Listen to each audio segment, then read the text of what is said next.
ว่าสิไล่ให้ปีนี้เป็นปีของผู้หญิงได้2026คือโอ้ปีกายจุกผู้หญิงกับเจ้าเมียแนะนำคือจอมีบ่สายคือจะช่วยติดตามสายตัวนี้ต้องแม่น2026บ่มักอยู่ใส่ตัวนั้นไผเมียเป็นผู้นำคือภาษาคนจีนบ่ที่มันยุ่งอิงว่าวันเฮาอยู่แม่นจุดตัวจริงกันแจ้ว่านำเอาอันผู้ชายลงมาแย่เมียทั้งสองสิไปต้อนรับเอาคือองค์ห้ามโตอยู่อันพุ่นโฮงลงมานครหลวงคือนายกอุ้งอิงกับภาษาคนจีนภาษาคนจีนนี่คนนั้นว่าเอามือปืนใส่รับของตัวเองติดตามอยู่ดีก็คืออันเฮาเห็นประจำอยู่ในโรงเรียนแล้วเขาลงไปโรงพยาบาลก็นำคนไปขี่รถตู้นำกันเบิ่งก็คือผู้เราจับมือร้องเพลงให้น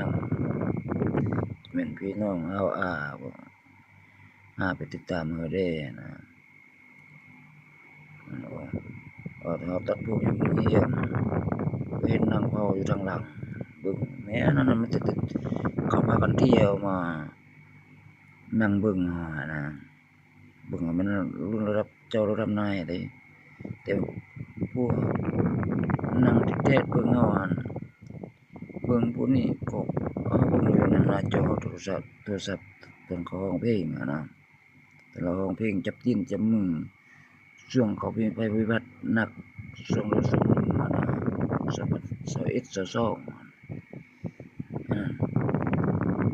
เราร้องเพลงได้จับมือเลยเบิ่งมันผู้นี้นะก็ว่าน้องแอมนาสุดาขี่รถนำกันนับแต่เมืองเยี่ยมลงประจำโรงพยาบาลแล้วก็กลับแต่อันทันได้มาโรงพยาบาลใจมันรัดพมเมืองเยี่ยมแม่นเลยอย่าเบิ่งอย่าแม่นผู้เก่ากันพ่อแม่อาจจะบ่แม่นสิแม่นมันหยังคนสนิทติดแท้นั่นแล้วเป็นพี่น้องตัวจริงผู้นั้นแต่บ่แม่นมือปืนบ่แม่นคนพิการ